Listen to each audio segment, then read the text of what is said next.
வணக்கம் உறவுகளே. இன்றைக்கும் பார்த்தீங்கன்னா ஒரு அருமையான சமையல் காணொளி தான். என்ன செய்ய போகிறோம்னு பார்த்தீங்கன்னா நாங்கள் இந்த காளானை வச்சு அருமையான காளான் பிரட்டெல்லாம் நாங்கள் இன்றைக்கி செய்ய போகிறோம். இது ஒரு அருமையான காணொலியாக இருக்கும். நாங்கள் அப்படியே காணொலிக்குள்ளே போகலாம். இங்கே பாருங்க இந்த காளான் அப்படியே பூ மாதிரி விரிஞ்சு வந்துருக்குதுண்டு. நான் இப்போ வெங்காயமும் கறிமிளகாயும் எடுத்துருக்கிறேன். அதை நல்லா கழுவி எடுத்து வெட்ட போகிறேன்.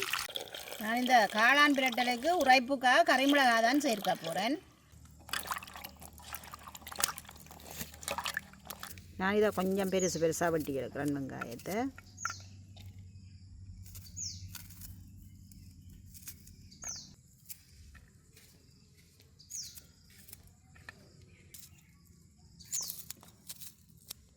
கறிமிளகாயை நான் சின்னதாக தான் வெட்டி எடுக்க போகிறேன். அப்போ தான் டக்குண்டு புரிஞ்சு பெறும்.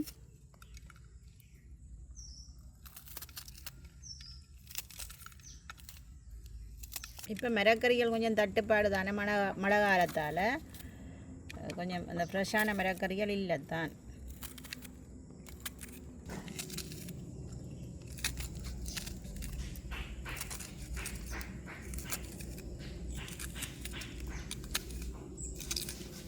சட்டி சூடாகிட்டது. நான் இந்த பிரட்டலுக்கு தேவையான எண்ணெய் வைப்பேன்.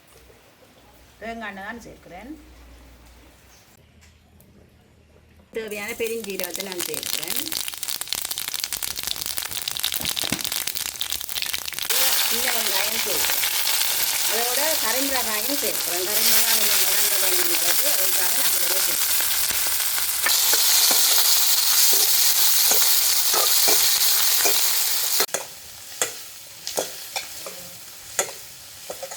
இதோட நான் எடுத்து வச்சிருக்கிற கருவேப்பிலையை சேர்க்கிறேன்.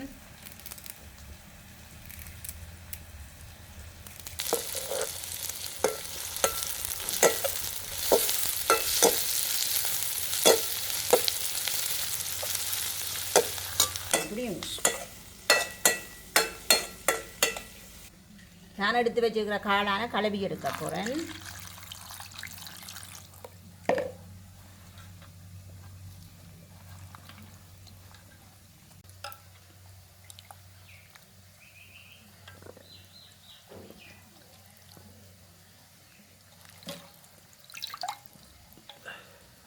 சின்னதாக வெட்டுறேன். பிரட்டல்லான காளான் பிரட்டலுக்கு சின்னதாக வெட்டுறேன்.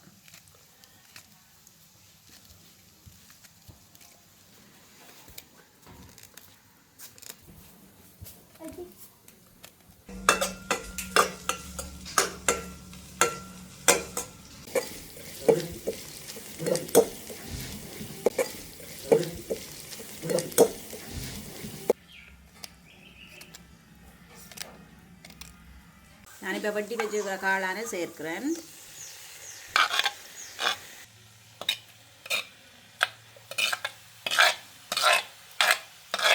எல்லாத்தையும் சேர்த்து நல்லா பிரட்டி விடுவேன். தேவையான அளவு உப்பு சேர்க்கிறேன். கொஞ்சம் தூள் சேர்க்கிறேன். கறிமிளகாயும் சேர்த்து நான் அதிலேயும் முறைப்பிருக்கேன். அதோடு ஒரு கொஞ்சமாக நான் தூள் சேர்க்கிறேன்.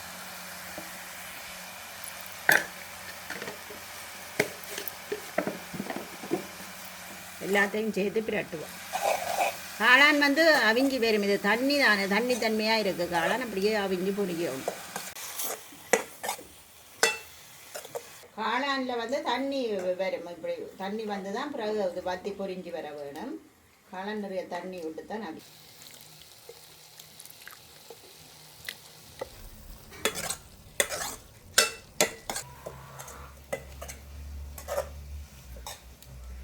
தண்ணி வத்தி கொண்டு வந்துட்டு கொஞ்சம் அந்த பொரிஞ்சு பிரட்டலாக வருவோம்.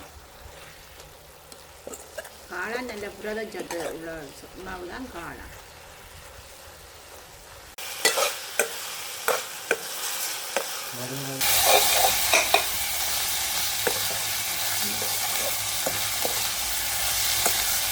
இப்போ பார்த்தீங்கன்னா இந்த காளான் பிரட்டல் எல்லாம் நல்ல வடிவாக செஞ்சு எடுத்தாச்சு. இது செஞ்சு கொண்டிருக்கே நான் டியூஷனுக்கு போயிட்டு வர இவ்வளோ தான் மிச்சமாக இருக்குது. அப்போவே தெரிஞ்சுது எனக்கு இது நல்ல டேஸ்ட்டாக இருக்குதுண்டு. இப்போ நாங்கள் இதை சாப்பிட்டு பார்ப்போம் இப்போ எப்படி இருக்குதுண்டு. பார்க்கவே நல்ல ஆசையாக இருக்குது. நல்ல கருவேப்பிலை எல்லாம் போட்டால் நல்ல வாசமாயும் இருக்குது.